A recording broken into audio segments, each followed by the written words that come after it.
Processing fees যে আপোনালোকে লয় 154 rupees নহয় জানো কিমানকে লয় প্ৰচেছিং ফিজ 154 আপুনি ইমানটো আইডিয়া নাই যে কিমান লৈছে মই খবৰ পাওঁ 154 rupees পাৰ ট্ৰাকৰ ওপৰত আপোনালোকে প্ৰচেছিং ফিজ আৰু প্ৰচেছিং ফিজ কোনে লয় এমট্ৰনে হুইজ এমট্ৰনৰ কি অধিকাৰ আছে ফৰেষ্ট ডিপাৰ্টমেণ্টৰ বস্তুৰ ওপৰত পইচা ল'ব ইটছ নট এ মানে সামান্য এমাউণ্ট নহয় এইটো এটা ডাঙৰ এমাউণ্ট 3 লাখ গাড়ী আহা বুলি কৈছে 154 কে মাৰক কিমান কোটি টকা এতিয়া এই গোটেই পইচাখিনি এমট্ৰনৰ একাউণ্টত জমা হৈছে নে নাই 3 বছৰ হোৱা সকলো মানুহে মেণ্টেলি নিজৰ নিজৰ ডিভিজনৰ পৰা যাবৰ কাৰণে প্ৰস্তুত হৈছে যাৰ 3 বছৰ হৈছে চৰকাৰী নিয়ম মতে যি 3 বছৰ আপুনি থাকিব লাগে 3 বছৰ পাৰ হোৱা সকলো বিষয়া কৰ্মচাৰী ডিএফঅ'ৰ পৰা একেবাৰে ফৰেষ্টাৰ বেটেলিয়নটোলৈকে প্ৰয়োজন সাপেক্ষে বেটেলিয়ন বুলি মই কৈছো ফৰেষ্টাৰলৈকে সকলো মানুহে 3 বছৰ সম্পূৰ্ণ হোৱা সকলোৱে নিজৰ যাবৰ কাৰণে প্ৰস্তুত হৈ লওক আৰু সকলোৱে গোটেই জীৱনভৰ টেৰিটৰিয়েল ডিভিজনত থাকিব লাগে বুলিও কোনো কথা নাই ডাঙৰ সফলতা হ'ল আমাৰ বন্যভূমিৰ উচ্ছেদ অভিযান আৰু এই উচ্ছেদ অভিযানক আটাইতকৈ সফল ৰূপ যদি দিছে সেয়া ফৰেষ্ট ডিপাৰ্টমেণ্টৰ লোকসকল গতিকে ফৰেষ্ট ডিপাৰ্টমেণ্টক লৈ আমাৰ গৌৰৱ অনুভৱ কৰোঁ এইকাৰণে যে আমাৰ বিভাগটোৱে এই ধৰণৰ অবৈধ বেদখলকাৰীসকলক উচ্ছেদ কৰাৰ ক্ষেত্ৰত আপোনালোকে খুব সুন্দৰভাৱে কাম কৰিছে যিয়ে আমাক চৰকাৰখনকো এটা সুনাম আনিছে চৰকাৰখনৰ নাম বৃদ্ধি কৰিছে আৰু ৰাইজৰ মাজত অসমৰ ৰাইজে বিচৰা ধৰণে আমি কাম কৰিব পাৰিছো বনাঞ্চলত বেদখল উচ্ছেদ কৰি ঠিক তেনেদৰে আমাৰ প্ৰধানমন্ত্ৰী নৰেন্দ্ৰ মোদী ডাঙৰীয়াই যেতিয়া গোটেই ভাৰতবৰ্ষতে পৰিপৰিচ্ছন্নতা ৰক্ষাৰ ক্ষেত্ৰত এক পেৰ মা কা নাম বুলি কৈ এটা গোটেই ভাৰতবৰ্ষত পৰিৱেশৰ নতুন দিগন্তৰ সূচনা কৰিব বিচাৰিছিল তেতিয়া আমাৰ ফৰেষ্ট ডিপাৰ্টমেণ্টে অমৃত বৃক্ষ আন্দোলনৰে এটা ডাঙৰ উদাহৰণ দেখুৱাই থৈছে যে গ্ৰীনিজ বুকৰ ৰেকৰ্ডো কৰিবৰ কাৰণে ফৰেষ্ট ডিপাৰ্টমেণ্টে সক্ষম হৈছে গতিকে ফৰেষ্ট ডিপাৰ্টমেণ্টৰ এই কথাবিলাকক লৈ আমি গৌৰৱ অনুভৱ কৰোঁ যে এই বিভাগটোৱে সেই ধৰণে আমাৰ চৰকাৰখনে বিচৰা আমাৰ প্ৰধানমন্ত্ৰীজনে বিচৰা আমাৰ মুখ্যমন্ত্ৰীজনে বিচৰা ধৰণে গাঁৱে গাঁৱে প্ৰতিজন মানুহৰ এই বৃক্ষ আন্দোলনটোৰ লগত জড়িত কৰি এক সুন্দৰ বন্যভূমি বা পৰিৱেশ ৰক্ষা কৰাৰ ক্ষেত্ৰত এক বিশেষ ভূমিকা লৈছে গতিকে এই কথাটোক লৈ আমি সকলোৱে গৌৰৱ অনুভৱ কৰোঁ মই মাত্ৰ এটা দুটা উদাহৰণেৰে কথাখিনি কৈছো গতিকে এনেকুৱা বহুত কামে আপোনালোকে কৰিছে যিবিলাক কামে আমাক বিভাগটো সদায় গৌৰৱ ৰক্ষা কৰি আহিছে বিভাগটোক আগবঢ়াই নিছে কিন্তু কেতিয়াবা কেতিয়াবা এনেকুৱা কিছুমান বিষয় আহি পৰে যিবিলাক বিষয়ে আমাক কৰবাত অলপ শংকিতও কৰে লজ্জিতও কৰে গতিকে আমি বিচাৰিম যে সেই বিষয়বিলাক বিভাগটোৰ পৰা নোহোৱা হ'ব লাগে প্ৰথম কথাটো হ'ল যে বিভাগটো আজিৰ তাৰিখত অসমত এটা হিউজ এৰিয়া ফৰেষ্টৰ বা বনভূমি হিচাপে আছে বন্যভূমি হিচাপে আমাৰ যথেষ্ট বনজ সম্পদো আছে কিন্তু এই বনজ সম্পদবিলাকৰ পৰা আমি যি ধৰণে আশা কৰিব পাৰোঁ বা আমাৰ তথ্যই যিটো আশা কৰে সেই তথ্যৰ আশামতে আমি ৰাজহ পাইছোনে নাই আজি আমি এই কথাবিলাক যদি পৰ্যালোচনা কৰোঁ এই পৰ্যালোচনাৰ পৰা এটা কথা স্পষ্ট হৈ পৰে যে সেই ধৰণে আমি ৰাজহ সংগ্ৰহ কৰিব পৰা নাই কিয় পৰা নাই সেইটো এটা বেলেগ বিষয় কাৰণ আজিৰ তাৰিখত যোৱা 3-4টা বছৰৰ মই পৰ্যবেক্ষণ কৰিলোঁ পৰ্যালোচনা কৰিলোঁ যোৱা 3-4টা বছৰত গভৰ্ণমেণ্ট ছেক্টৰত আমাৰ যিমান ডেভেলপমেণ্ট কাম হৈছে সেই ডেভেলপমেণ্ট কামসমূহৰ যদি ফৰেষ্ট ৰয়েলটি অকল হিচাপ কৰোঁ প্ৰাইভেট ছেক্টৰ মই বাদ দিছোঁ তেতিয়াও আজি যিটো ৰাজহ হৈ আছে এই ৰাজহৰ 3 গুণ ৰাজহ হ'ব লাগে মিনিমাম আজি যি ৰাজহ আমাক দি আছে আপোনালোকে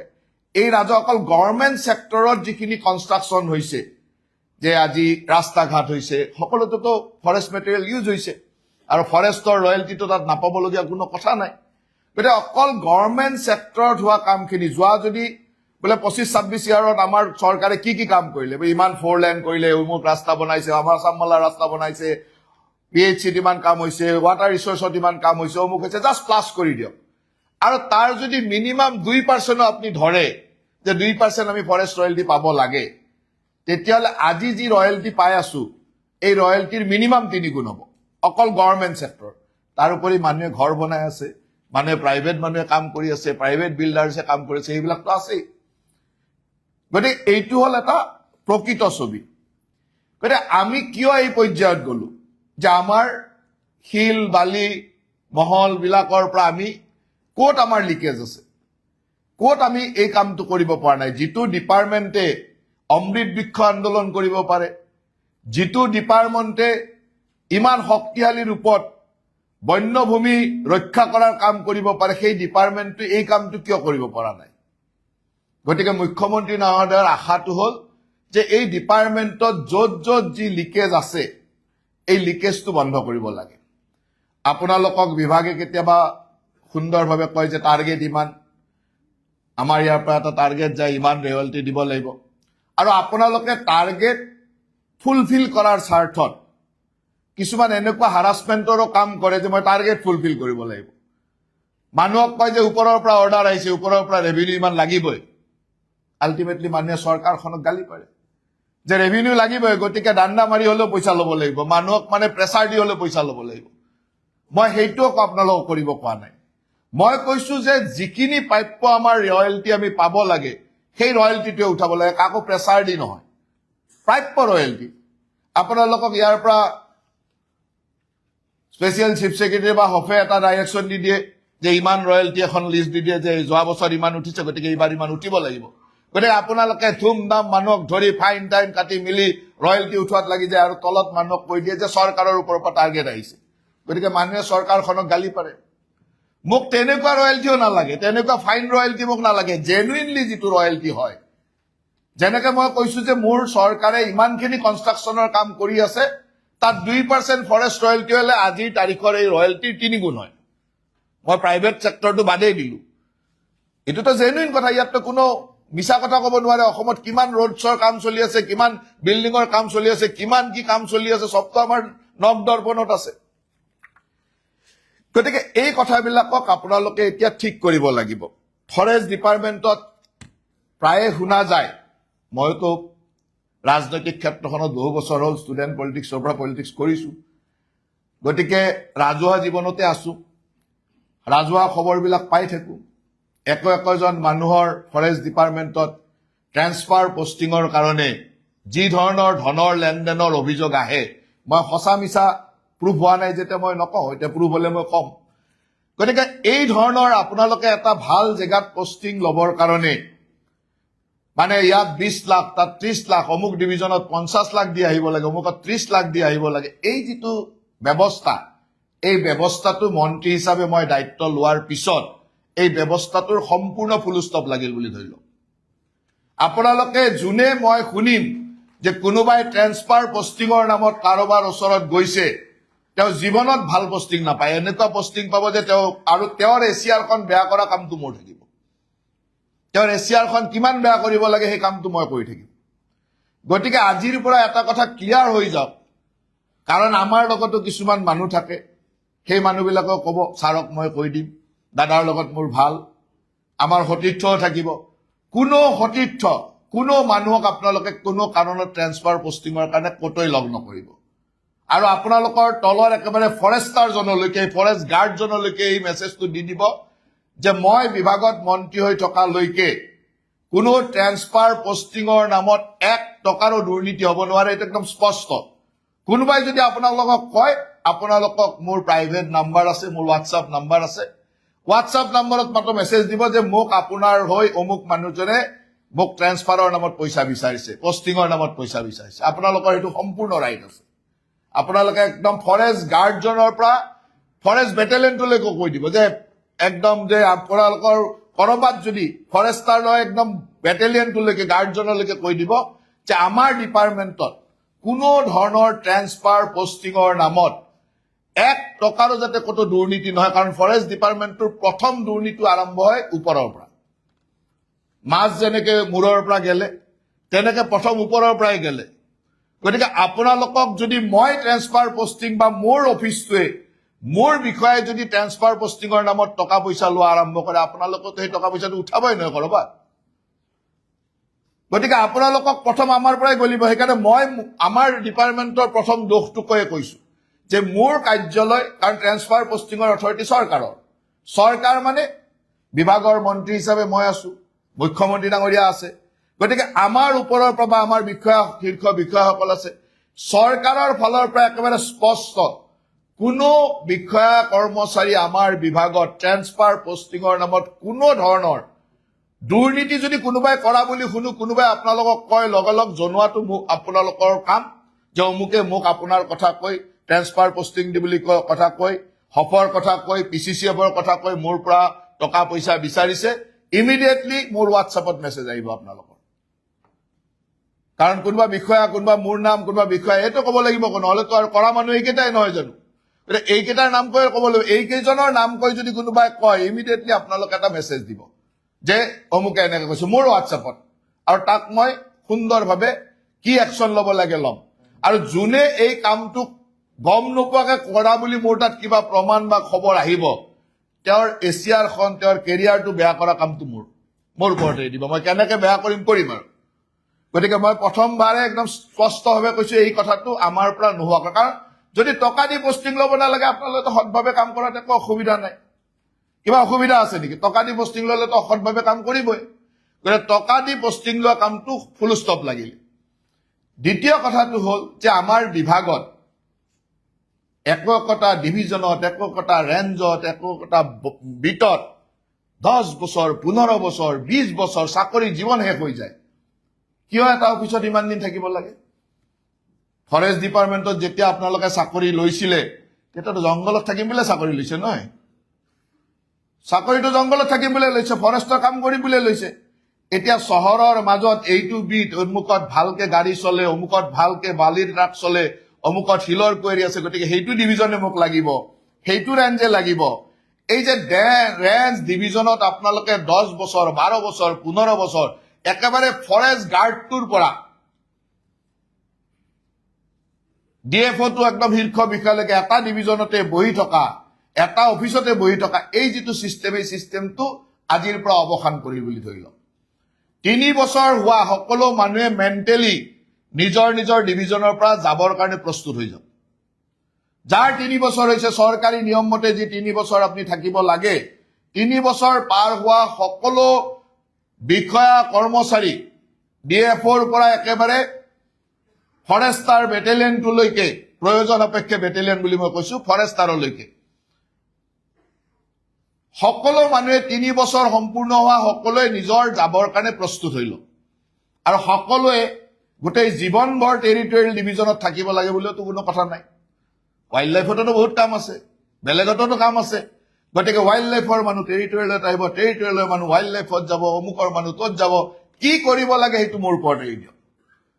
কাকো ৰিকমেণ্ড নকৰিব কাকো গৈ খাতিৰ নকৰিব যে মোক ৰখাব লাগে 3 বছৰ হোৱা প্ৰত্যেকজন মানুহে মনত ভাবি লওক যে আমি ডিপাৰ্টমেণ্টৰ সেই জায়গাত থাকিব নোৱাৰিম কাৰণ এইটো আপোনালোকক নিয়মে নকয় 3 বছৰ এটা ঠাইত আছে গতিকে 3 বছৰৰ পিছত আপোনালোকে যাব লাগে তাৰ লগত আপোনালোকৰ হয় পৰিয়াল আছে সকলোৰে বিভিন্ন সুবিধা আছে মাক দেউতাক থাকে ঘৰত কেতিয়াবা থাকিব লগা এই ধৰণৰ কিছু সুবিধা থাকে হয় এজন মানুহ ডিব্ৰুগড়ৰ মানুহজন কাছাৰত গুচি গ'লে তেওঁৰ পৰিয়ালৰ লগত সংযোগ নোহোৱা হৈ যায় এনেকুৱা কিছুমান কথা থাকিব এই কথাবিলাকৰ কাৰণে আপোনালোকে কাকো বিষয়া কাকো কৰ্মচাৰী বা শীৰ্ষ মানুহক আপোনালোকে এপ্ৰোচ নকৰিব আজিয়ে মই আপোনালোকক এটা লিংক দি দিম আপোনালোক প্ৰত্যেকে যাৰ 3 বছৰ হৈ গ'ল সি তাত নাম লিখি মোৰ অমুক ডিভিজনত অমুকটোত মোৰ 3 বছৰ হৈ গ'ল কেতিয়াৰ পৰা আছিলে আৰু আপোনাৰ প্ৰিফাৰেবল চইচ 2টা বা 3টা দি থব পাব বুলি কোনো কথা নাই সেই লিংকটো ডাইৰেক্ট আপোনাৰ পৰা মোৰ তালৈ আহিব ফৰেষ্ট গাৰ্ডটোলৈ দিব পাৰে আৰু যাৰ 3 বছৰ হৈছে নিজে দিব যদি নিদিয়ে তেতিয়াহ'লে মই মোৰ মতে কৰিম আপোনালোকৰ প্ৰিফাৰেন্সখিনি মই প্ৰিফাৰ কৰিম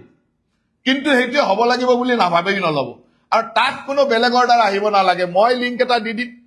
মোৰ গুগল চিটত এটা লিংক দি দিব যিটো ডাইৰেক্ট আপোনাৰ আৰু মোৰ মাজত থাকিব আৰু আপোনালোকে বিভাগৰ সকলো বিষয়া বা কৰ্মচাৰীক এই লিংকটো দি দিব যে মন্ত্ৰী ছাৰে দিছে মই কিছুমান বস্তু অফিচিয়েলি কৰিব নোৱাৰিলে অফিচিয়েল বুলি নকওঁ কিন্তু আনঅফিচিয়েলি এইটোৱে শুদ্ধ নেচাৰেলি কোনোবা এজন মানুহে মন্ত্ৰীক এপ্ৰ'চ কৰাটোত অসুবিধা আছে মাক দেউতাকৰ নামত কৰিব লাগে অমুক লাগে এটা নিয়ম আছে মই নিয়মটো বাদ দিছো সেইটো মোৰ আনঅফিচিয়েল কথা আপোনালোকে গুগল চিটত মই আপোনালোকক তাৰ কাৰণে কাকো পানিছমেণ্ট নিদিওঁ যে কিয় এজন অফিচাৰে মোক এপ্ৰ'চ কৰিব সেইটো নহয় মই গুগল চিটটো দিছো মোৰ ডিপাৰ্টমেণ্টৰ মোৰ সুবিধাৰ কাৰণে আপোনালোকে নিজে লিখিব যে মোৰ অমুকত আছো 3 বছৰ মোৰ হৈ গ'ল ইমান তাৰিখে মই জইন কৰিছিলো এইটোত আছো মোৰ প্ৰিফাৰেবল চইচ এইটো লিংকটো আজিয়ে ক্ৰিয়েট কৰি দিব আমাৰ হপ আৰু স্পেচিয়েল চিফ সেক্ৰেটাৰীয়ে চাই দিব কি বস্তু থাকিব লাগে তাত কোনো মাজৰ মানুহৰ প্ৰয়োজন নাই আজিকালি সবে গুগল চিট ভৰাব জানে হোৱাটছআপত ভৰাই ল'ব লিংকটো ল'ব বঢ়িয়া আছে গুগল চিটত নিজৰ বস্তুখিনি ডাটাখিনি আপলোড কৰি দি দিব আৰু ডিপাৰ্টমেণ্টে 3 বছৰ হোৱা যিমান মানুহ আছে সব লিষ্ট মোক দি দিব 3 বছৰ কমপ্লিট হোৱা সব মানুহৰ লিষ্ট মোক দি দিব আৰু তাৰ লগতে টেৰিটৰিয়েল ডিভিজনত কিমান দিন কাম কৰিলে সেইটো মোক দি দিব এটা এই টেৰিটৰিয়েলত কিমান দিন কাম কৰিলে কোন জেগাত আৰু মইতো দেখিয়ে থাকো যে একজন মানুহ 15 বছৰ 20 বছৰ আজিও এটা নিউজ ওলাইছে মাজবাটৰ কোনোবা এজন মানুহৰ নিউজ এটা মোৰ তাত আহিছে যে তেওঁ চাকৰি জীৱনৰ 20 বছৰ এটা জেগাতে থাকি গ'ল বোলে ফৰেষ্ট গাৰ্ডৰ পৰা প্ৰমোচন হ'ল অমুকলাদি নিউজ এটা অলপ আগতে মই পাইছো গতিকে এনেকুৱা মানুহ সকলোতে আছে মই মাত্ৰ এটা কথা কোৱা নাই সব জেগাতে আছে গতিকে 3 বছৰ হোৱাৰ লগে লগে আপোনালোকে ক্লিয়াৰ হৈ যাওক যে মই যাব লাগিব আৰু নিজৰ চইচটো দি থব আমি চেষ্টা কৰিম আমি নিবিচাৰো যে কোনোবা এজন মানুহ ডিব্ৰুগড়ৰ মানুহ এজন গৈ কাছাৰত থাকক ঠিক আছে ডিব্ৰুগড়ৰ মানুহজনে শিৱসাগৰত দিব চেষ্টা কৰিম ডিব্ৰুগড়ৰ মানুহজনক তিনিচুকীয়াত দিব চেষ্টা কৰিম আমি সেই প্ৰিফাৰেন্সটো ৰাখিম কিন্তু সবটো মিলাব নোৱাৰিম গতিকে আপোনালোকে নিজৰ চইচটো দি দিব আৰু ইয়াৰ কাৰণে কোনো বিষয়া কোনো মানুহক লগ নকৰিব লগ কৰাৰ আপোনালোকৰ কোনো ৰাইট নাই লগ মোৰ লিংকটোতে দি দিল গুগল চিটখনতে ফিল আপ কৰি দি দিব আৰু বেলেগ একো নালাগে মই যি কৰিব লাগে তাৰ পৰা যেনেকে আলোচনা কৰিব লাগে মই তেনেকে আলোচনা কৰিম যি ধৰণে মই সিদ্ধান্ত ল'ব লাগে সিদ্ধান্ত ল'ম আৰু ট্ৰান্সফাৰ পোষ্টিঙৰ পিছত 3 বছৰৰ পিছত তাৰ ট্ৰান্সফাৰ পোষ্টিং হ'বই ট্ৰান্সফাৰ পোষ্টিঙৰ পিছত কোনোবা মোৰ চিনাকি মানুহ মোৰ সতীৰ্থ এইবিলাকক লগ কৰাৰ চেষ্টা নকৰিব কাৰণ এইটো মুখ্যমন্ত্ৰী ডাঙৰীয়াৰ নিৰ্দেশ আৰু ইয়াত কাৰো এনেকুৱা নাই যে মোৰ কোনোবা এজন সতীৰ্থ মানুহক লগ কৰিলো তাৰ দ্বাৰা কৈ দিলো কিবা হ'ব নেকি আপোনাৰ মনৰ পৰা পাহৰি যাওক এইটো নহয় কাৰো কথা আমি নুশুনো গতিকে আপোনালোকে যি আছে নিজৰ চইচটো দি পেলাই এটা ৰিকুৱেষ্ট কৰি থব মন্ত্ৰীক মই চাই ল'ম আপোনালোকৰ কথাখিনি গতিকে ট্ৰান্সফাৰ পোষ্টিঙৰ ক্ষেত্ৰত এই কথাটো একেবাৰে স্পষ্ট যে আপোনালোকে 3 বছৰ হোৱা মানুহবিলাক নিজৰ নিজৰ জাগাৰ পৰা গৈ যি জাগাতে দিও সেই জাগাতে আপোনালোকে সৎভাৱে সুন্দৰভাৱে কাম কৰক এতিয়া আপোনালোকে যোৱা সময়ত মোৰ ইয়াত যিখন ৰেভিনিউ লিষ্ট আহিছে ইয়াত কোৱা হৈছে যে প্ৰায় 781 কোটি টকা যোৱা 25-26 বৰ্ষত আমি ৰেভিনিউ কালেকশ্যন কৰিছো আৰু আজি যদি মই অসম চৰকাৰৰ 25-26 বৰ্ষৰ কনষ্ট্ৰাকশ্যন ৱৰ্কটো ওলাই লওঁ অল ডিপাৰ্টমেণ্ট এইটো মিনিমাম শুনিয়ে আছেগে আচৰিত হ'ব মিনিমাম 2500 কোটি টকা হ'ব লাগিব অকল গভৰ্ণমেণ্ট ডিপাৰ্টমেণ্টত যিটো কাম চলি আছে এইটো মিনিমাম 2500 কোটি টকা হ'ব লাগিব government department central government state government 2% কৰি যদি ধৰো সিমানখিনি কাম চলি আছে তাৰমানে আমি 781 কোটি টকা পাইছো জেনেৰেল এৰিয়াত আমি 604 কোটি টকা পাইছো আৰু 6 শিডিউল এৰিয়াত 177 crores পাইছো বিটিচিত আমি 75 crores ডিমা হাছাওত 45 crores কাৰ্বি আংলঙত 57 crores টোটেল 177 crores আহিছে 6 শিডিউল এৰিয়াত আৰু আমাৰ তাত জেনেৰেল এৰিয়াত 604 কোটি টকা আহি 781 কোটি টকা কালেকশ্যন হোৱা বুলি দিছে এখন মোৰ তাত আপোনালোকে দিয়া হিচাপ ইয়েছ এই হিচাপটো এতিয়া মোৰ অফিচৰ পৰা টেলি কৰিব আপোনালোকে কৈছে এক্সেকাৰত জমা হৈছে নে নাই গভৰ্ণমেণ্ট ৰেভিনিউবিলাক জমা হৈছে নে নাই যদি এই ডাটাটো ক'ৰবাত গণ্ডগোল হয় তেতিয়াহ'লে দিয়া মানুহকেইটাৰ কিন্তু অতি কঠোৰ পানিছমেণ্ট হ'ব মোৰ অফিচত আপোনালোকৰ বিভাগৰ এজন মানুহক মই OSD আনিছো তেখেতে ইমিডিয়েটলি গোটেই ব্যৱস্থাখিনি চাই গভৰ্ণমেণ্টত তাত এই গোটেই টকাখিনি জমা হৈছে নে নাই আপোনালোকেতো ক'লে জমা হোৱা বুলি ফৰেষ্ট ডিপাৰ্টমেণ্টৰ এনেকুৱা বহুত কথা আছে যিবিলাক কাগজত আহি যায় পিছত চেক কৰিলে বিচাৰি নাপাওঁ গতিকে এই টকাখিনি আমাৰ OSD আছে নহয় ইমিডিয়েটলি আপোনালোকৰ সতীৰ্থ মই OSD কৰি লৈছো এওঁ গোটেইটো মোক এটা ৰিপৰ্ট দিব যে গোটেই বস্তুখিনি ঠিকে আছে নে নাই আপোনালোকে কোৱা ডাটাটো ঠিকে আছে নে নাই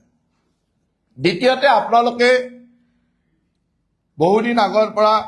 এটা কিবা ব্ৰাউন টিপি আৰম্ভ কৰিছিল যিবিলাক বাহিৰৰ পৰা মাল আহে তাত আপোনালোকে এখন টিপি দিছিলে কি টিপি দিছিলে কেতিয়া কি ডিসিশন লৈছিলে মই নাজানো যোৱা সময়ত ব্ৰাউন টিপিৰ নামত আমাৰ কিমান গাড়ী বাহিৰৰ পৰা আহিছিল বা কিমান ৰেভিনিউ আমি কালেকশ্যন কৰিছিল কিবা ডাটা আছে নেকি কিমান যোৱা বছৰ 2,70,000 vehicles entered from outside Assam outside Assam, Arunachal and Nagaland. The 2,75,000 vehicle আমাৰ তাত এণ্টাৰ কৰিলে গতিকে এই 2,75,000 vehicle এণ্টাৰ কৰাৰ নামত আমি কি ৰেভিনিউ পালো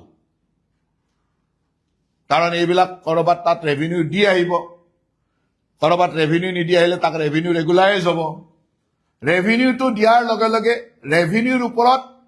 18% আমি GST পাওঁ ফাইনেন্স ডিপাৰ্টমেণ্ট আছে ফাইনেন্সৰ কোন আছে ৰেভিনিউৰ ওপৰত 18% GST গতিকে 18% ৰেভিনিউৰ ওপৰত GST আমি ললো নে নাই প্ৰডাক্ট মালৰ ওপৰত 5% GST আমাৰ কিমান 5% গতিকে মালৰ ওপৰত 5% GST পালো নে নাই তাৰমানে ফৰেষ্ট ডিপাৰ্টমেণ্টে এইটো ক'ব নোৱাৰিব যে ফাইনেন্সৰ কাম ফাইনেন্সে জানে আমি নাজানো দুইটা ডিপাৰ্টমেণ্টে কাৰণ দুইটা ডিপাৰ্টমেণ্টৰ মন্ত্ৰী ময়ে দুইটা ডিপাৰ্টমেণ্টে এতিয়া লগ হৈ এই কামটো কৰিব লাগিব যে ফৰেষ্ট ৰেভিনিউ যেনেকৈ আহিব ফৰেষ্ট ৰেভিনিউৰ লগত 5% GST এণ্ড ৰেভিনিউৰ ওপৰত 18% GST এই দুটা কম্পালচৰি আহিব লাগিব কৰবাত আপোনালোকে ফৰেষ্ট ৰয়েলটিৰ ওপৰত 18% GST লৈ শেষ কৰি দিয়ে কৰবাত আপোনালোকে 5% GST লোৱাৰ কোনো ইণ্টাৰেষ্টও নাই কাৰণ আপোনালোকে ভাবে এইটো ফৰেষ্ট ফাইনেন্স ডিপাৰ্টমেণ্টৰ কাম গতিকে ফাইনেন্স ডিপাৰ্টমেণ্ট এণ্ড ফৰেষ্ট ডিপাৰ্টমেণ্টে লগ হৈ যিমান প্ৰডাক্ট বা যিমান ৰেভিনিউ আমি পাম তাৰ লগত এই লিংকটো মিলিব লাগিব যিমান কুৱেৰীৰ পৰা মহলৰ পৰা মাল ওলাব তাত 5% GST ইজ কম্পালচৰি ৰেভিনিউৰ ওপৰত 18% প্ৰডাক্টৰ ওপৰত 5% গতিকে দুটা GST এটা GST নহয় তেওঁ যিমান 100 টকা ৰেভিনিউ দিব তাৰ ওপৰত 18 টকা GST ইমান CM ইমান টকা তাৰ ওপৰত যে ইমান টকাত ইমান CM বিক্ৰী কৰিলে তাৰ ওপৰত 5% GST গতিকে দুটা GST ৰেভিনিউৰ ওপৰত 18% GST লৈ এৰি দিব এইটো নহব যি আমি আইনসংগতভাৱে পাওঁ সেই পইচাটো পাব লাগিব গতিকে ফাইনেন্স ডিপাৰ্টমেণ্ট এণ্ড ফৰেষ্ট ডিপাৰ্টমেণ্টে একেলগে কাম কৰিব এই কামটো আপোনালোকে সুন্দৰভাৱে কৰিব লাগিব মোৰ এতিয়া নলেজত এটা বস্তু আহিছে আৰু মুখ্যমন্ত্ৰী ডাঙৰীয়াক মই কওঁতে মুখ্যমন্ত্ৰী ডাঙৰীয়া আচৰিত হৈছে যে এনেকুৱা কামো ফৰেষ্ট ডিপাৰ্টমেণ্টে কৰে নেকি যে যিটো আপোনালোকে ব্ৰাউন টিপি বুলি কৈছে এই ব্ৰাউন টিপি নামত ফৰেষ্ট ডিপাৰ্টমেণ্টে 1 টকাও ৰয়েলটি পোৱা নাই পাইছে জানো পাইছে কি পাইছে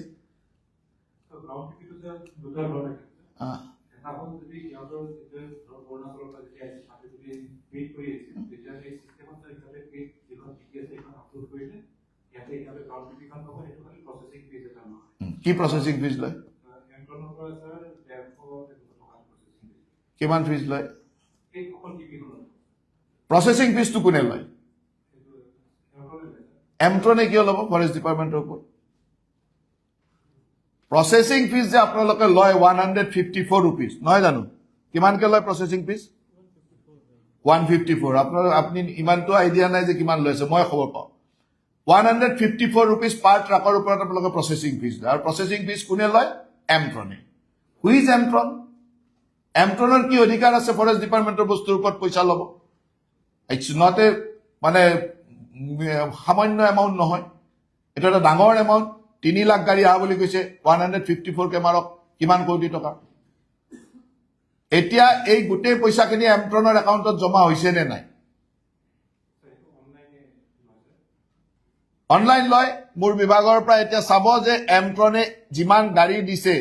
এই গাড়ীবিলাকৰ নামত এমট্ৰনে কি অথৰিটিত পইচাটো ল'ব মোক এই কথাটো কওক এমট্ৰনক আমি কিবা এজেন্সি হিচাপে ঠিক কৰিছো আমি এন্ট্ৰি বা প্ৰচেছিং ফিজ লৈছো তাৰ কাৰণে এমট্ৰনক দিছো এমট্ৰনক আমি পইচা দিম 1 কোটি টকা দিম তেওঁলোকৰ লগত আমাৰ এগ্ৰিমেণ্ট থাকিব তেওঁলোকে আমাক সাৰ্ভিস দিব এমট্ৰন আমাৰ সাৰ্ভিস এজেন্সি ফৰেষ্ট ডিপাৰ্টমেন্টৰ মালৰ ওপৰত এমট্ৰনে পইচা ল'ব কি ধৰণৰ নিয়ম আপোনালোকে প্ৰৱৰ্তন কৰিছিল এটো কি নিয়ম আছিল কালি মই যেতিয়া মুখ্যমন্ত্ৰী ডাঙৰীয়া কলো মুখ্যমন্ত্ৰীৰ হতচকিত হৈছে যে এটো আকৌ কি নিয়ম এমট্ৰন কোন ফৰেষ্ট ডিপাৰ্টমেন্টৰ ওপৰত পইচা ল'বৰ কাৰণে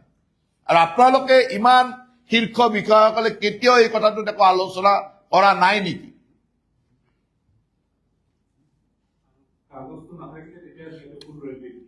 সেইটো কাগজ নাথাকিলে ফুল ৰয়েলটি দিব সেইটো ফৰেষ্ট ডিপাৰ্টমেন্টে পাব হয় নে নহয় কাগজ থাকিলে ফৰেষ্ট ৰয়েলটিৰ ওপৰত আপুনি জিএসটি লগত কথা পাতক জিএসটি 18% ৰয়েলটি ল'ব প্ৰডাক্টৰ ওপৰত ভ্যালুৰ ওপৰত 5% জিএসটি ল'ব সেইটো এটা জিএসটি থাকিব এতিয়া আপোনালোকে এমট্ৰনটো ক'ৰ পৰা আহিলে এমট্ৰনৰ কি অথৰিটি আছে এনেকে ৰিচিপ্ট কাটিবৰ কাৰণে এমট্ৰনক আমি ঠিক আছে তেওঁলোকক কালেক্ট কৰিব দিছো সেই পইচাটো আমাৰ তাত ঘূৰি আহিছে নে নাই ঠিক আছে এমট্ৰনে কালেক্ট কৰিছে আমাৰ হৈ কালেক্ট কৰিছে তেওঁলোকৰ অনলাইন ব্যৱস্থা এটা লৈছো আমি কালেক্ট কৰাইছো কিন্তু এই কালেক্ট কৰা পইচাটো আমাৰ ফৰেষ্ট ডিপাৰ্টমেন্টৰ ৰেভিনিউ নামৰ আহি জমা হৈছে নে নাই তেওঁলোকৰ যিটো চাৰ্জ সেইটো ল'ব তেওঁলোকৰ চাৰ্জটো ল'ব চাৰ্জটো লোৱাত আমাৰ আপত্তি নাই এমট্ৰনে আমাক সাৰ্ভিস দিছে এমট্ৰন নহয় হৰিমন্দিৰ যদু যিকোনো এজেন্সিয়ে সাৰ্ভিস দিব সেই পইচাটো আমাৰ তাত আহিছে নে নাই এটো এটা ইমিডিয়েটলি আমাৰ ডিপাৰ্টমেন্টৰ পৰা মোৰ অফিচৰ পৰা চাব লাগিব যে এমট্ৰনে যোৱা কিমান বছৰৰ পৰা এই কামটো কৰি আছে এমট্ৰনে কিমান পইচা পালে আৰু আমি কিমান পইচা ললো কাৰণ এমট্ৰনে যদি 3 লাখ গাড়ী আহিছে 154 টকাকে মাৰক প্ৰায় 4.5 কোটি টকা হ'ব 4.5 কোটি টকা কি ব্যৱস্থাত এমট্ৰনে ল'ব তেওঁলোকৰ প্ৰসেছিং চাৰ্জ ইমান হ'ব পাৰে নেকি আমি গভৰ্ণমেন্টৰ ৰয়েলটিটো জমা হৈছে নে নাই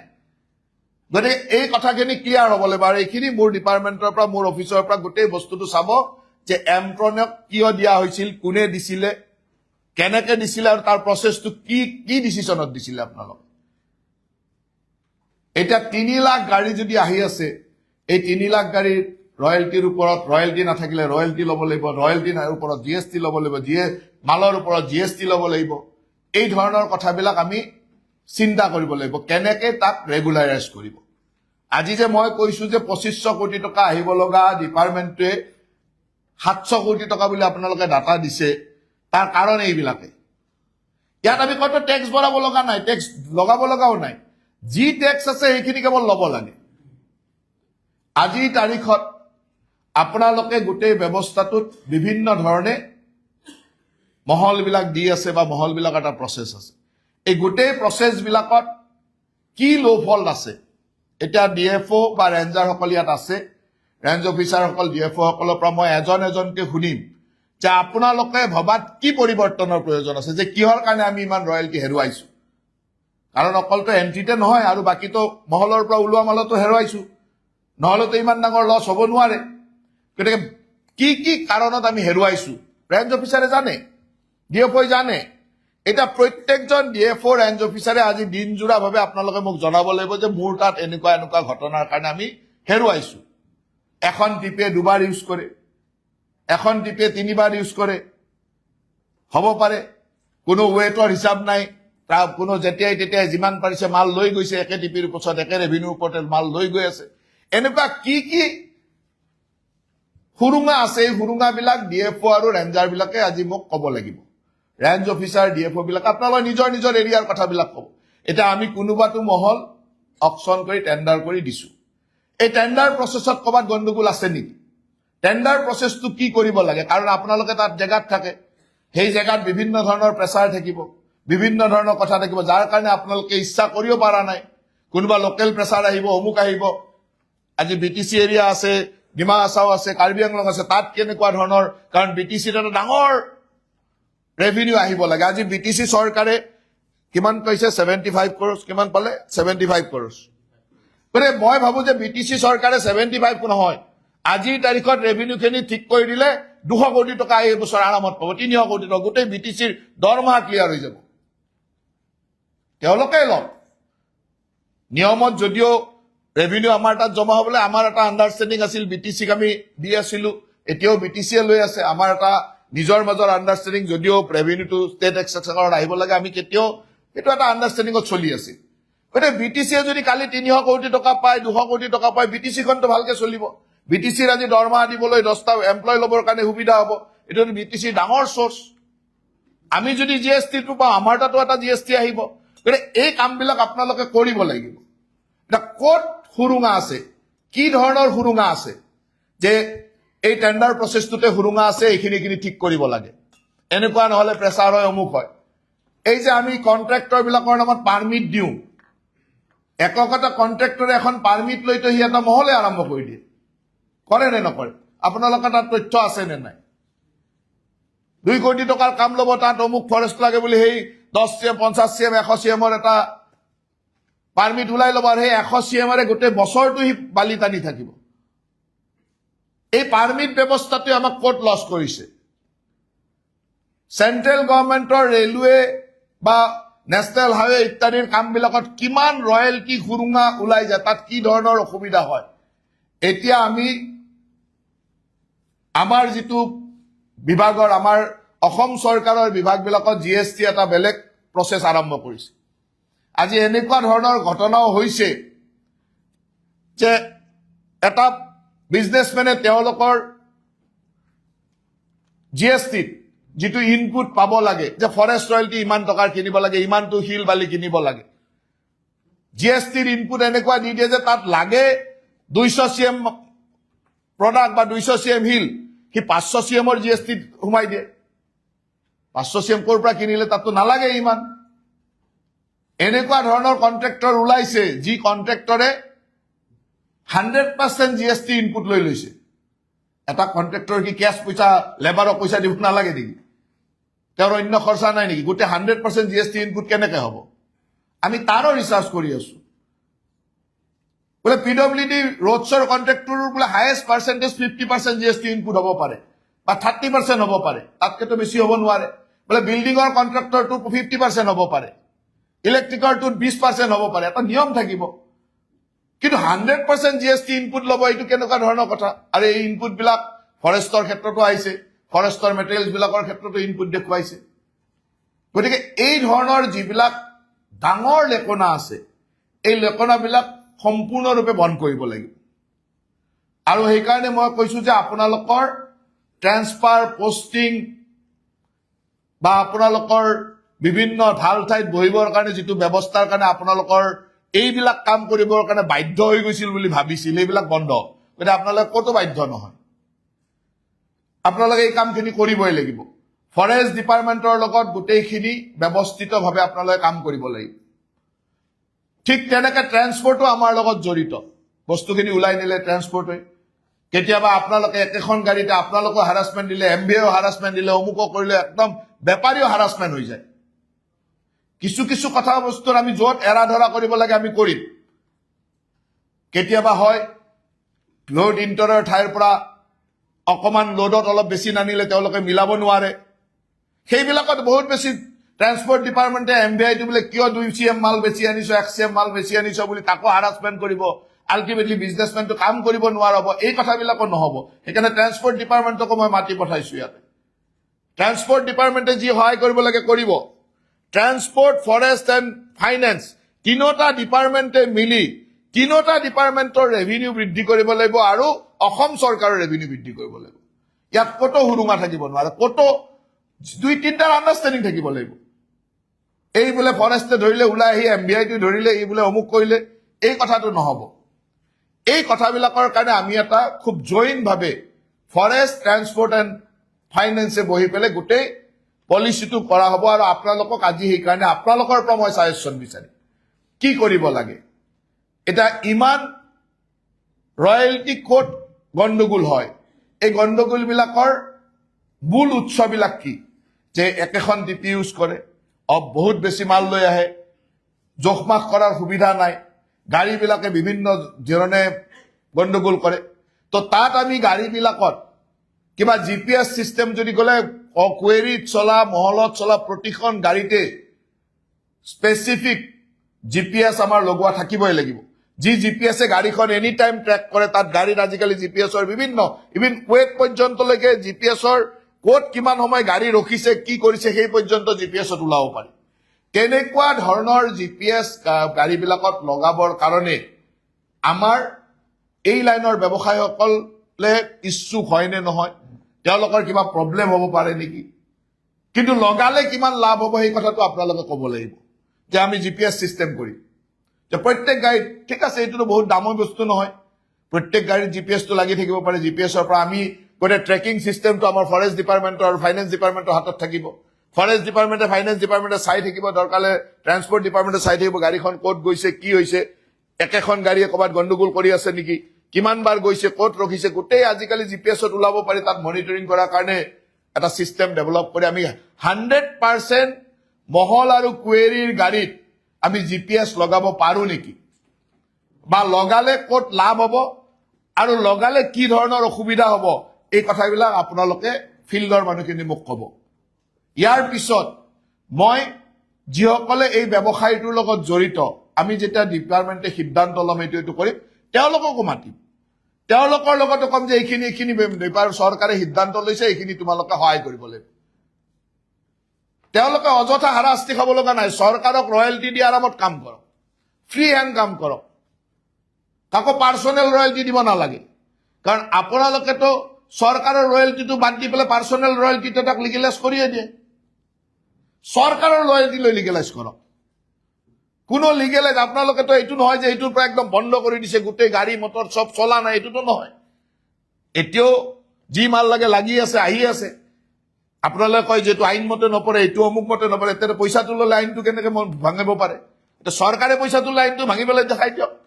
মোৰ ক'বলগীয়া নাই। চৰকাৰৰ তাত ৰয়েলটি জমা হ'ব লাগে, ইমানেই কাম। পাৰ্চনেল মানুহৰ তাত ৰয়েলটি জমা হোৱা চিষ্টেমটো, কাৰণ আপোনালোকে পাৰ্চনেল ৰয়েলটিটো লৈ বস্তুটো লিগেলাইজ কৰিয়ে দিয়ে।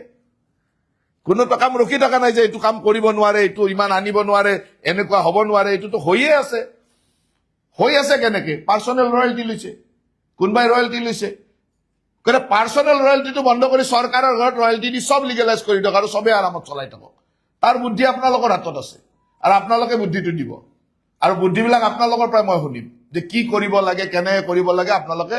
স্পষ্টভাৱে ক'ব যে এইখিনি কৰিলে আমাৰ তাত আহিব, আৰু আহিবই লাগিব।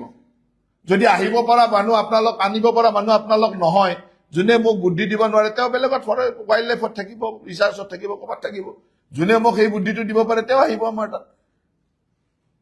বিভাগটোতো বিষয়ৰ কমি নাই, যোনে মোক এই বুদ্ধিটো দিব তেওঁক ভাল ভাল জেগাত মই বহাই পেলাই তেওঁৰ পৰা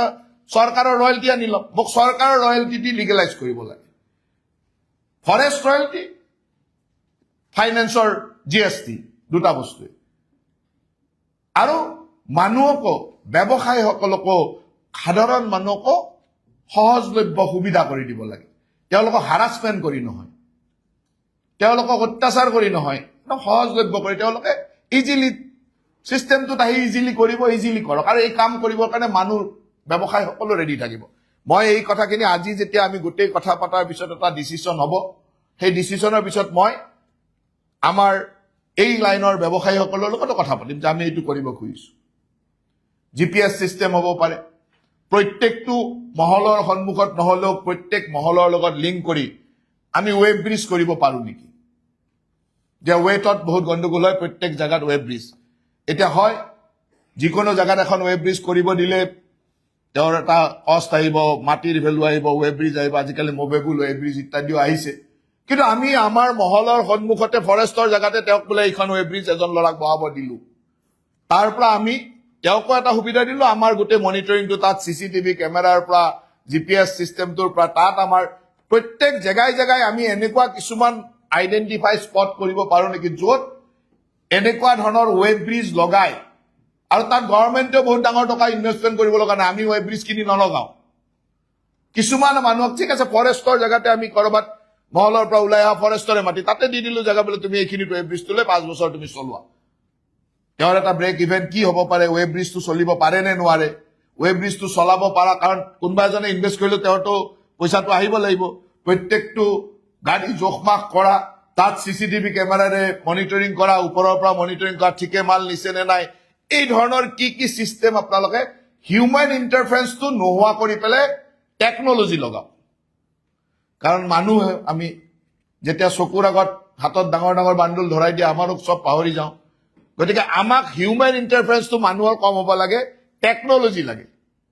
কি technology web bridge CC camera GPS system এই ধৰণৰ টেকনলজি বিলাক ডেভেলপ কৰি কি ধৰণে কৰিব পাৰে আপোনালোক এতিয়া একেবাৰে ৰেঞ্জ অফিচাৰৰ পৰা ডিএফঅ বা আপোনালোকৰ নিজৰ নিজৰ ইমান জীৱনৰ দীঘলীয়া অভিজ্ঞতা ফৰেষ্ট ডিপাৰ্টমেণ্টৰ লগত আছে এই অভিজ্ঞতাৰ পৰা মোক ক'ব যে এইটো কৰিব পাৰে ছাৰ এইটো কৰিলে আমাৰ ডিপাৰ্টমেণ্টৰ লাভ হ'ব আমি ডিপাৰ্টমেণ্টৰ ৰয়েলটি বৃদ্ধি কৰি আমাৰ নাম সুনাম কৰিম যেনেকৈ আমি অমৃত বৃক্ষ লগাই নিজৰ ডিপাৰ্টমেণ্টটো সুনাম কৰিছো যেনেকৈ আমি বেদখল উচ্ছেদ কৰি ডিপাৰ্টমেণ্টৰ নাম সুনাম কৰিছো তেনেকৈ আমি আমাৰ ৰেভিনিউ বৃদ্ধি কৰি আমাৰ ডিপাৰ্টমেণ্টৰ সুনাম কৰিম যে আমাক 100% ৰেভিনিউ আমি আনি দিলো আজি অসম চৰকাৰে প্ৰতিটো সময়ত প্ৰতিটো টকাৰ কাৰণে কিমান যুঁজিব লাগে আজি যদি আমাৰ ডিপাৰ্টমেণ্টে 700 কোটি টকাৰ পৰা 2,000 কোটি টকালৈ মই অকল গভৰ্ণমেণ্ট ছেক্টৰৰ কামৰ কথা কৈছো এইটো কোনো মই তথ্যগত কথা কৈছো ইয়াত কোনো বেলেগ কথা নাই তথ্যই যিটো কৈছে আৰু প্ৰাইভেট ছেক্টৰতো বিল্ডিং বনি আছে সেইবিলাক যদি প্লাছ কৰি লওঁ ইয়াততো ফৰেষ্ট কাম বস্তু ইউজ হৈছে গতিকে সেইখিনি হলে 3,000 কোটি টকালৈ যাব পাৰি এটা ডিপাৰ্টমেণ্টে 700 কোটি টকা দিয়া ডিপাৰ্টমেণ্ট এটাই যদি 3,000 কোটি দিয়ে তেতিয়াহ'লে এই ডিপাৰ্টমেণ্টতো বছৰত 4খন মেডিকেল কলেজ বনাব পৰা পইচা দি দিব অসম চৰকাৰেতো ফৰেষ্ট ডিপাৰ্টমেণ্টৰ পোৱা পইচাৰেতো 4-5খন মেডিকেল কলেজ বনাই দিব পাৰিব এক বছৰত আজি যি পাই আছে সিমানখিনি আমাৰ হাতত ক্ষমতা আছে গতিকে সেই ক্ষমতাটো আমি ব্যৱহাৰ কৰি আমি সুন্দৰভাৱে কাম কৰিব লাগে আৰু ইয়াত এটা কথা স্পষ্ট যে এফিচিয়েণ্ট মানুহ কাম কৰা মানুহ আমি যি সহায় কৰিলে সব কৰিম আৰু যিবিলাকে 2 নম্বৰী গণ্ডগোল কৰি থাকিব তেওঁৰ ওপৰত যিমান বেয়া একশ্যন ল'ব লাগে ল'ম ইয়াত কোনো কাৰো মুখৰ ফালে মই নাচাওঁ কিছু জাগাত কিছু মানুহৰ ফৰেষ্ট ডিপাৰ্টমেণ্টত মনোপলি চলে এই জাগাত অমুকেই কাম কৰিব এইটো একদম এৰিয়া তেওঁৰে এই বালিৰ মহল এই চলাই আছে 25 বছৰ ধৰি অমুক তাত কোনো বেলেগ মানুহ সোমাব নোৱাৰে একেবাৰে তলৰ পৰা ওপৰলৈ অফিচাৰ এনেকৈ ফিটিং থাকিব যে তেওঁলোকে তেনেকৈ কাম কৰি আহিছে ইয়াত কোনো মনোপলি নচলিব ইয়াত কম্পিটিশ্যন চলিব চৰকাৰৰ ৰয়েলটি আনিবৰ কাৰণে কম্পিটিশ্যন চলিব তাৰ কাৰণে আপোনালোকে টেণ্ডাৰ প্ৰচেছত অকশ্যন প্ৰচেছত কি কৰিব লাগে এতিয়াও ই অকশ্যন কিন্তু এইটো চলি আছে ই অকশ্যনত ক'ত গণ্ডগোল কৰাইছে মানুহবিলাকে কাৰণ এইটোতো কৰবাত কৰিছে কাৰণে এইটো চলি আছে এটা বৃহৎ এৰিয়াত এককতা মানুহৰ বৃহৎ মনোপলি যুগে যুগে এককতা মানুহে কাম কৰি আছে 20 বছৰ 30 বছৰ তাৰে অঞ্চল এই মনোপলিও আপোনালোকে ভাঙিবৰ কাৰণে কি পৰামৰ্শ আপোনালোকৰ আছে আপোনালোকে দিব লাগিব পৰামৰ্শ যে এইটো এনেকুৱা ধৰণে নকৰিলে মনোপলিটো চলাই থাকিব এনেকুৱা ধৰণে মেনেজ কৰে এনেকুৱা ধৰণে আৰু মই আজি আমাৰ 3খন অট'নমাছ কাউন্সিল ইয়াতে আছে তেওঁলোকে যিমান সহায় কৰিব লাগে সহায় কৰিব এওঁলোকক ৰেভিনিউ লাগে আজি দেৱলাল গাৰ্লচাই যোৱাবাৰ 45 কোটি টকা পাইছে এইবাৰ তেওঁ কি 200 কোটি টকা হ'লে বেয়া পাব নেকি তেওঁতো ডিমা হাছৰ আজি কিমান মানুহক দৰমহা দিব পৰা নাই ৰেগুলাৰ দৰমহা নিদিয়াৰ কাৰণে আমাৰ বহুত কিমান একেদিনাই তেওঁৰ সমস্যা সমাধান হ'ব আমি এইবিলাক কাৰণতো বিটিচিক আজি ৰয়েলটি নলোৱাকে এৰি দিছিলো বিটিচিৰ আমি ৰয়েলটি ল'ব লগা অসম গভৰ্ণমেণ্টৰ ৰয়েলটি বিটিচিক দি আছো কিয় যে তেওঁলোকে অলপ সকাহ লওক কিন্তু তেওঁলোকেতো সকাহ ল'ব পৰা নাই 3খনত 177 কোটি টকা আজি বিটিচি এৰিয়াত যিমান কাম চলি আছে বিটিচি এৰিয়া বাদ দিয়ক তামুলপুৰ পৰা নলবাৰী হৈ গুৱাহাটীত যিমান মাল আহে গুৱাহাটীতো আধা কনষ্ট্ৰাকশ্যন বিটিচিৰ পৰা আহি কৰে মইতো নিজে জানো গুৱাহাটীত ইমান ডাঙৰ কনষ্ট্ৰাকশ্যন কাম চলি আছে ৰাতিয়ে নিনে একেবাৰে গাড়ী চলে মই ৰাস্তা বনাই তৰণি পোৱা নাই এই ৰাস্তা বনাও ভাঙি যায় এই ৰাস্তা বনাও ভাঙি যায় কিয় বিটিচিৰ পৰা গোটেই ডাম্পাৰ ডাঙৰ ডাম্পাৰ মোৰ ৰাস্তাৰে চলি থাকে ৰয়েলটি কেইটকা পাইছো পইচা কিমান পাইছো পোৱাটো নাই গতিকে এই কথাবিলাকত কোনো কম্প্ৰমাইজ নহব মই প্ৰথম দিনাই আপোনালোকক সকলো ৰেঞ্জ অফিচাৰলৈ মাতাৰ কথাটো এইটোৱে যে আপোনালোকে এতিয়া ওপৰৰ পৰা কোনো ধৰণৰ দুৰ্নীতি নহয় ওপৰৰ পৰা সকলো ব্যৱস্থা আমি টাইট কৰাৰ কাৰণে আমি যি কৰিব লাগে গোটেইখিনি কৰিম আৰু আপোনালোকৰ হাতত হোৱাটছআপে যথেষ্ট কিবা খবৰ আছে মোক হোৱাটছআপত মেছেজ দিব মোক একেবাৰে পাৰ্চনেল নম্বৰত মেছেজ দিব মই কোনো বেয়া নাপাওঁ আৰু আপোনালোকৰ ট্ৰেন্সফাৰ পোষ্টিঙৰ পৰা অমুকৰ পৰা সব মই ট্ৰেন্সপাৰেণ্ট কৰি দিছো যি কৰিব লাগে মই কৰিম কিন্তু আপোনালোকেও সঁচা কথাখিনি মোক ক'ব লাগিব এতিয়া আজি দিনজোৰা কাৰ্যসূচীৰে আপোনালোকৰ পৰা কথা শুনিম যে কি কৰিব লাগে, ৰেঞ্জত এইটো প্ৰব্লেম আছে, ডিভিজনত এইটো প্ৰব্লেম আছে, অমুকটো কৰিব লাগে, এনেকা কৰিলে হ'ব, GPS লগাওক, ৱেব ব্ৰিজ বনাওক, অমুকটো কৰক, এনেকে টিপিৰ চিষ্টেমটো এনেকুৱা কৰক, অমুকত এনেকুৱা কৰক, অৰুণাচলৰ এইটো বস্তু এনেকুৱা কৰক। মই অকল শিল বালিৰ কথা নহয়, কাঠৰো যি আছে, কাঠ সম্পৰ্কে আপোনালোকৰ যি কথা আছে, যি ব্যৱস্থা আছে, আজি গোটেই অসমত জেগাই জেগাই অজস্ৰ অবৈধ কাঠফল আমিল, আপোনালোকেতো চবেই জানে। ৰেঞ্জ অফিচাৰজনে নজনাৰ কথাই হ'ব নোৱাৰে। DF এজনে নিজৰ এৰিয়াত কেইটা কাঠৰ মিল চলি আছে নাজানিব নোৱাৰেই। কেনেকে চলি থাকে, কিয় চলি থাকে? যদি চলিছে, আমাক কাঠৰ প্ৰয়োজন আছে, তাক লিগেলাইজ কৰিবৰ কাৰণে কি বুদ্ধি আছে মোক দিয়ক। কাঠৰ মিল বিলাক যে গাঁৱে ভূঞে, এতিয়া আপুনি বৰপেটাৰ এনেকুৱা অজস্ৰ অঞ্চল আছে, মই আপোনালোক নাৱৰে লৈ যাম, ওলাব। একেবাৰে চৰৰ মাজত নাৱৰে গৈ 25টা 30টা 40টা কাঠৰ মিল চলি আছে, কি আপোনালোকে নাজানে?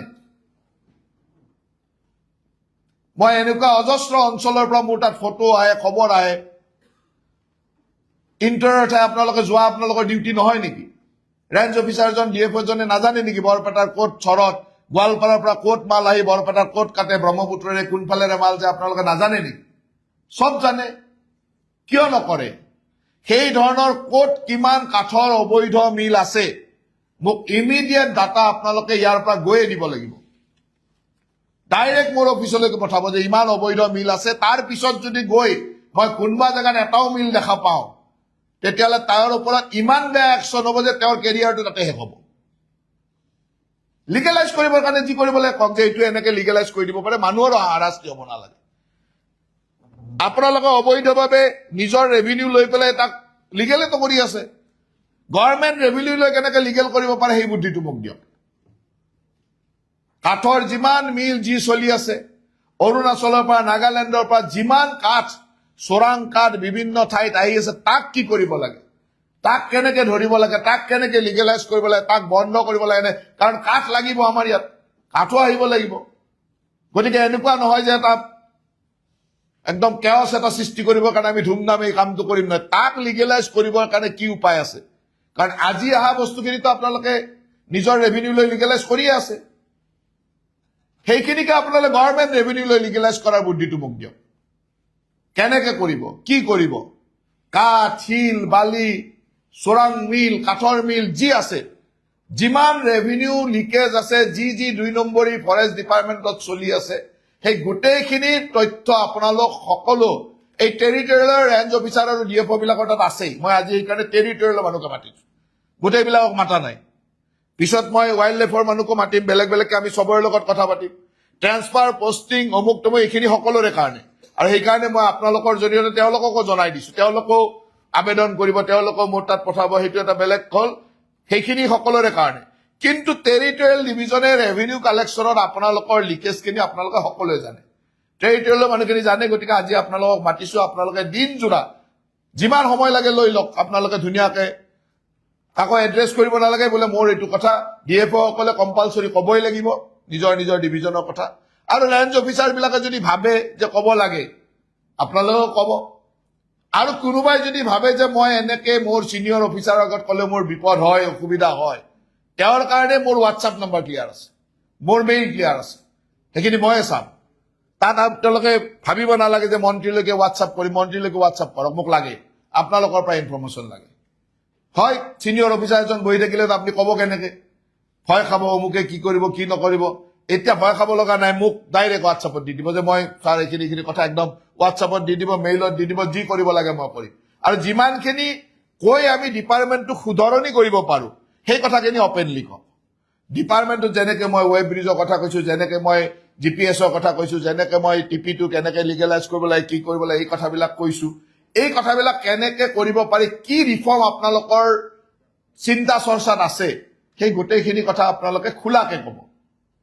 মই ভাবো যে এই কথাখিনিয়ে আমাক ডিপাৰ্টমেণ্টটোক ডাঙৰ ৰিফৰ্ম এটা দিব। আৰু এই ৰিফৰ্মটো আমাৰ মাননীয় মুখ্যমন্ত্ৰী হিমন্ত বিশ্ব শৰ্মা ডাঙৰীয়াই বিচাৰিছে, বা মই মন্ত্ৰী হিচাপে, বিভাগীয় মন্ত্ৰী হিচাপে বিচাৰিছো। আপোনালোক সকলোৱে এই কথাখিনি গুৰুত্ব ৰাখি সুন্দৰভাৱে কৰিব। আৰু মই যিখিনি কথা কৈছো সেইখিনি একেবাৰে স্পষ্টতাৰে আপোনালোকক কৈ দিছো ইয়াত আৰু বেলেগ লোক ডাক কৰিবলৈ নাই আৰু আমি যি কম তাকে কৰি দেখুৱাম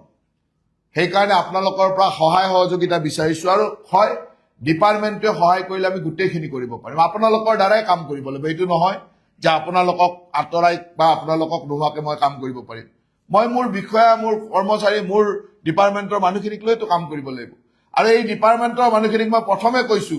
যে এই ডিপাৰ্টমেণ্টে উচ্ছেদৰ পৰা অমৃত বৃক্ষৰ পৰা ইমান ভাল কাম যদি কৰিব পাৰে এই ডিপাৰ্টমেণ্টে এইখিনি ৰিফৰ্মো কৰিব পাৰে নোৱাৰাৰ কোনো কথা নাই আৰু এইটোও ঠিক যে আপোনালোক সকলোকে মই যদিও কৈ আছো সকলোৱে কিন্তু ইয়াৰ দোষই নহয় কিছুমান অৱস্থাৰ বা ব্যৱস্থাৰ কাৰণে আপোনালোক দোষী হৈ পৰিছে মনেৰে নাই কিন্তু ব্যৱস্থাই কৰিছে উপায় নাই কিছুমান ভাল বিষয়া ভালদৰে কাম কৰি আছে কিন্তু সবৰে লগত 10 জনে যেতিয়া বেয়া কৰে 12 জনৰ নামটো এনে ওলাই তেনেকৈ দোষী হিচাপে ওলাইছে গতিকে মই সকলোকে জেনেৰেলাইজ কৰি পোৱা নাই যথেষ্ট সৎ বিষয়া ভালদৰে কাম কৰা মানুহ এই ডিপাৰ্টমেণ্টত আছে কাৰণে ডিপাৰ্টমেণ্টটো ইমান ধুনীয়াকে আগবাঢ়ি গৈ আছে তাৰ মাজত 2-4 জনে কৰা বেয়া কাম এটা সকলো ৰেঞ্জতে সকলো ভিতৰতে একজন এনেকুৱা ফৰেষ্টাৰ এনেকুৱা মানুহ থাকে যিয়ে গোটেই ডিপাৰ্টমেণ্টৰ বদনাম কৰি থাকে যোৱা পৰহিও এটা ৰিপৰ্ট আহিছিল মই এজনক সাসপেন্ডো কৰিব দিছো এজনক ট্ৰান্সফাৰো কৰিব দিছো হয়তো এজন মানুহ তাত দোষী কিন্তু গোটেই ডিভিজনটোৰ গোটেই ৰেঞ্জটোৰে বদনাম কৰে এনেকুৱা যিবিলাক মানুহ আছে যিবিলাকে আমাৰ গোটেই বিভাগটোক বদনাম কৰি আছে সেই মানুহবিলাকক আমি আইডেন্টিফাই কৰিব লাগে সেই মানুহবিলাকৰ নিজৰ কৰ্মফলটো ভুগিব লাগিব যি বেয়া কাম কৰি ডিপাৰ্টমেণ্টটোক ক্ষতি কৰিলে তাৰ কৰ্মফল তেওঁলোকে ভুগিব লাগিব গতিকে সেই ধৰণে আপোনালোক সকলোৱে মোক সহায় কৰিব বুলি আশা ৰাখিছো আৰু আপোনালোক সকলোৰে পৰা মই এটা সহায় সহযোগিতা বিচাৰিছো মোৰ কবলগীয়া প্ৰথম ওপেনিং ৰিমাৰ্কছৰ আপোনালোকক খোলা মনেৰে কথাখিনি কৈছো এতিয়া আপোনালোকে ষ্টেপ বাই ষ্টেপ কথাখিনি কব তাৰ পিছত আমি কি কৰিব লাগে তাৰ সিদ্ধান্ত আমি ল'ম আৰু সেই ধৰণে আজি দিনজোৰা এই ৰিভিউ বা কৰ্মশালাখনত আমি এটা ব্ৰেইনষ্টৰ্মিং কৰিম যি ব্ৰেইনষ্টৰ্মিঙে অহা বছৰ মই একেবাৰে কোৱা নাই যে অহা বছৰে মোক 2500 কোটি টকা লাগে ইয়াক ঠিক কৰোঁতে অলপ সময় লাগিব কিন্তু আজিৰ পৰা আমি গোটেই সিস্টেমটো যদি এই ধৰণে ৰিফৰ্ম কৰো মইতো ভাবো যে অহা বছৰটোত আমি 26-27 বৰ্ষত আমি 1500 কোটি টকাটো আৰামত যাব পাৰিম একেবাৰে ইজিলি যাব পাৰিম এই লিকেজখিনি বন্ধ কৰিলে আমি 1500-1800 কোটি টকালৈকে আমি যাব পাৰিম আৰু ৰিফৰ্ম কৰিব লাগিব আৰু ক'ত লিকেজ আছে ওলাব লাগিব গতিকে আপোনালোকে এই কথাখিনি আমাক খুব সুন্দৰভাৱে ক'ব তাকে কামনা কৰি আপোনালোক সকলোকে মই ধন্যবাদ দিছো কোনো পাৰ্সনেলি মই কোৱা কথাখিনি পাৰ্সনেলি নলব মই ডিপাৰ্টমেণ্টৰ গোটেই এই ডিপাৰ্টমেণ্টৰ দায়িত্ব লোৱাৰ পিছত মই ডিপাৰ্টমেণ্টটো বুজিবলৈ যেতিয়া চেষ্টা কৰিছিলো বিভিন্ন জনৰ লগত কথা পাতিছিলো এই কথাখিনিৰ পৰা মোৰ তাত আহা খবৰৰ ওপৰত আপোনালোকক কৈছো এইটো ঠিক যে মই যদি কোৱা কথাখিনি কৰবাত ভুল আছে আপোনালোকে আঙুলিয়াই দিব সেইটো অধিকাৰো আপোনালোকৰ আছে কাৰণ বিভাগটোত আপোনালোকে বহুদিন চলাইছে মই আজি বিভাগটোত 10-15 দিন আগতে দায়িত্ব লৈছো এই 10-15 দিনৰ পৰা মই বিভাগটোক বুজিব চেষ্টা কৰিছো বিভিন্ন জনক মই খবৰ লোৱা চেষ্টা কৰিছো লৈ মোৰ হাতত অহা তথ্য বা যোৱা মোৰ ৰাজনৈতিক জীৱনটোত সামাজিক জীৱনটোত মই কাম কৰা ক্ষেত্ৰখনত পোৱা অভিজ্ঞতাৰ ওপৰত বেছ কৰি মই কথাখিনি কৈছো কৰবাত যদি মোৰ ভুলো আছে আপোনালোকে আঙুলিয়াই দিব তাৰো অধিকাৰ আপোনালোকৰ আছে যে স্যাৰ আপুনি এই কথাটো যেনেকৈ ভাবিছে এনেকুৱা নহয় এইটো কথা এনেকুৱাহে তেনেকুৱা যদি মোৰ কোৱাত ভুল আছে আপোনালোকে আঙুলিয়াই দিব তাত মোৰ কোনো আপত্তি কৰিব লগা নাই মই আপোনালোকে দিয়া শুদ্ধ তথ্যটো মই মানি ল'ম কিন্তু মোৰ দৃষ্টিগোচৰত যিটো পৰিছে যে এইটো এনেকুৱা সেইখিনি কথা আপোনালোকক কৈছো আৰু আপোনালোকৰ পৰা ডিপাৰ্টমেণ্টৰ আপোনালোকৰ ধৰোহৰ আপোনালোকক লৈ আমি ডিপাৰ্টমেণ্টটো আগবঢ়াব লাগিব সেইকাৰণে আপোনালোকে মোক ডিপাৰ্টমেণ্টৰ সুন্দৰভাৱে পৰামৰ্শ দিব কেনেকৈ কৰিব লাগে আৰু সেই পৰামৰ্শৰ ভিত্তিত আমি সিদ্ধান্ত ল'ম আমাৰ ইয়াত সকলো মানুহ আছে অটোনমাস কাউন্সিলখিনিও বহি আছে আমি শীৰ্ষ বিষয়াসকল আছে সকলোৱে বহি আমি সিদ্ধান্ত ল'ম যে আমি এনেকে অহা দিনত কাম কৰিম আৰু আমাৰ ৰেভিনিউ জেনেৰেশ্যন বা ৰেভিনিউটো আমি বৃদ্ধি কৰিম plus forest department finance department and transport department তিনিওটা ডিপাৰ্টমেণ্টৰ মানুহ আছে তিনিওটা ডিপাৰ্টমেণ্টে লগ হৈ অকল ফৰেষ্ট ৰয়েলটিয়ে নহয় জিএছটিও আমি কেনেকৈ কালেক্ট কৰিব ট্ৰান্সপৰ্টতো ক'ত সুবিধা কৰিব পাৰে ট্ৰান্সপৰ্টত কি অসুবিধা হয় কাৰণ একেখনেই চৰকাৰ আজি ফৰেষ্ট ডিপাৰ্টমেণ্টে যদি মোক জিএছটিটো অৰিহণা দেখাই দিয়ে তাৰ ক্ৰেডিটো ফৰেষ্ট ডিপাৰ্টমেণ্টে পাব ফৰেষ্ট ডিপাৰ্টমেণ্টৰ অফিচাৰসকলে জিএছটি সহায় কৰিব, মইতো সেই ডাটাটো পিছদিনা দি দিম যে ফৰেষ্ট ডিপাৰ্টমেণ্টৰ এই অঞ্চলটোত এইখিনি সহায় হোৱাৰ কাৰণে আমাক ইমান জিএছটি আহিছে। আপোনালোকৰ ক্ৰেডিট থাকিব। ফৰেষ্ট ডিপাৰ্টমেণ্ট, ফাইনেন্স ডিপাৰ্টমেণ্ট লগ হৈ কাম কৰিব, ট্ৰান্সপৰ্ট ডিপাৰ্টমেণ্টে যি সহায় লাগে আপোনালোকক কৰিব। পাব্লিকৰ কোনো হাৰাশাস্তি নোহোৱাকৈ, ব্যৱসায়ীসকলৰ কোনো হাৰাশাস্তি নোহোৱাকৈ, ইয়াত কাম কৰা ষ্টেক হোল্ডাৰসকলৰ কোনো ধৰণৰ প্ৰেছাৰ, কষ্ট, হাৰাশাস্তি নোহোৱাকৈ অনলি লিকেজ বন্ধ কৰি, সুৰুঙা বন্ধ কৰি ডিপাৰ্টমেণ্টটোক কেনেকে এটা কাৰ্যক্ষম ডিপাৰ্টমেণ্ট আৰু অত্যন্ত ৰেভিনিউ কালেকশ্যনৰ ডিপাৰ্টমেণ্ট কৰিব পাৰো, সেই কামখিনি আপোনালোকে কৰক। আৰু সেই কামখিনিৰ কাৰণে আপোনালোকৰ পৰা সহায় সহযোগিতা বিচাৰিছো, আপোনালোকৰ পৰা পৰামৰ্শ বিচাৰিছো, আপোনালোকৰ অভিজ্ঞতাটো শ্বেয়াৰ কৰাটো বিচাৰিছো, আৰু আপোনালোকে সেইখিনি কাম কৰিব বুলি আশা ৰাখিছো। আৰু যিসকলে এনেকুৱা মঞ্চত ক'বলৈ অসুবিধা পাব, তেওঁলোকৰ কাৰণে মোক জনোৱাৰ যি ব্যৱস্থা আছে, হোৱাটছএপত জনাব, মেইলত জনাব, সেই কথাটো মই আপোনালোকক ক্লিয়াৰলি কৈ দিছো। আৰু আজিয়ে আপোনালোকে যাৰ যাৰ 3 বছৰ হৈ গ'ল, তেওঁলোকে এই গুগল লিংকটোত আপোনালোকে গৈ সকলোৱে নিজে নিজৰ কথাখিনি, আৰু আপোনালোকৰ বিভাগৰ যিমান মানুহ আছে সকলোলৈকে ইয়াক ফৰৱাৰ্ড কৰি দিব। সকলোৱে নিজৰ নিজৰ 3 বছৰ হৈ যোৱাসকলে সকলোৱে নিজৰ ডাটা দি দিব, যাতে আমি এটা ট্ৰেন্সপাৰেণ্ট ব্যৱস্থা আৰম্ভ কৰাৰ আগতে সেই ব্যৱস্থাটো ট্ৰেন্সপাৰেণ্ট কৰি ল'ব পাৰো, যাতে মানুহৰ সেই ধাৰণাবিলাকৰ পৰা আমি ডিপাৰ্টমেণ্টটোক মুক্ত কৰি দিব পাৰো যে হয়, মোক মন্ত্ৰীয়ে চিনি নাপালে মই ক'ত ভাল জেগা পাম, অমুকক পইচা নিদিলে ক'ত ভাল জেগা পাম, অমুকক মানুহ লগ নধৰিলে মই ক'ত ভাল জেগা পাম। এই ধাৰণাটোৰ পৰা আপোনালোক ওলাই যাওক। আপোনালোকৰ কামৰ ওপৰত আপোনালোকৰ জেগা। এইবাৰ কোনোবা জেগাত পৰিলে দেখিছো যে এই মানুহজনে খুব ভাল কাম কৰিছে, অহাবাৰ আকৌ ভাল কৰিব পৰা জেগাত দিম, যাতে আপোনালোকৰ কামৰ ওপৰত আপোনালোকৰ জেগা। সেই ধৰণে আপোনালোকে কাম কৰক। গতিকে সকলোকে মই ধন্যবাদ দিছো, আৰু আপোনালোক সকলোৰে পৰা সেই ধৰণৰ সহায় সহযোগিতা বিচাৰি মই অপেনিং ৰিমাৰ্কছখিনি শেষ কৰিছো। আৰু আপোনালোকে এতিয়া ক'ব, শেষত মই আপোনালোকৰ লগত শ্বেয়াৰ কৰিম যে আমি কি কি ৰিফৰ্ম কৰাৰ প্ৰয়োজন আছে। আৰু আপোনালোকে যি ভুল বুলি ভাবে, মই কোৱা কথাও যদি আপোনালোকে কৰবাত ভুল হৈছে বুলি ভাবিছে, তাক স্পষ্টতাৰে ক'ব, মই একো বেয়া নাপাওঁ যে মন্ত্ৰীৰ আগত এইটো ক'ব নোৱাৰি, তেনেকুৱা কোনো কথা নাই। আপোনালোকে স্পষ্টভাৱে কয় যে ছাৰ, আপোনাৰ এইটো ধাৰণাটো আমাৰ ডিপাৰ্টমেণ্ট সম্পৰ্কে ভুল হৈ আছে, বা আমাৰ অমুক মানুহজন সম্পৰ্কে ভুল হৈ আছে, অমুকটো ভুল হৈ আছে, ক'ব। মই তাত কোনো বেয়া নাপাওঁ, সেইখিনি মই শুধৰণি কৰি ল'বৰ কাৰণে চেষ্টা কৰিম। কিন্তু মই যি দেখিছো বা যি মোৰ অভিজ্ঞতাই কৈছে, এই কেইটা দিনৰ অভিজ্ঞতা বা মোৰ বয়সৰ অভিজ্ঞতাই যিটো কৈছে, সেইখিনি কথাই মই আপোনালোকক কৈছো। গতিকে সকলোকে মই সহায় সহযোগিতা বিচাৰি মোৰ ক'বলগীয়াখিনি প্ৰথমতে ইমানতে সামৰণি মাৰিছো। ধন্যবাদ।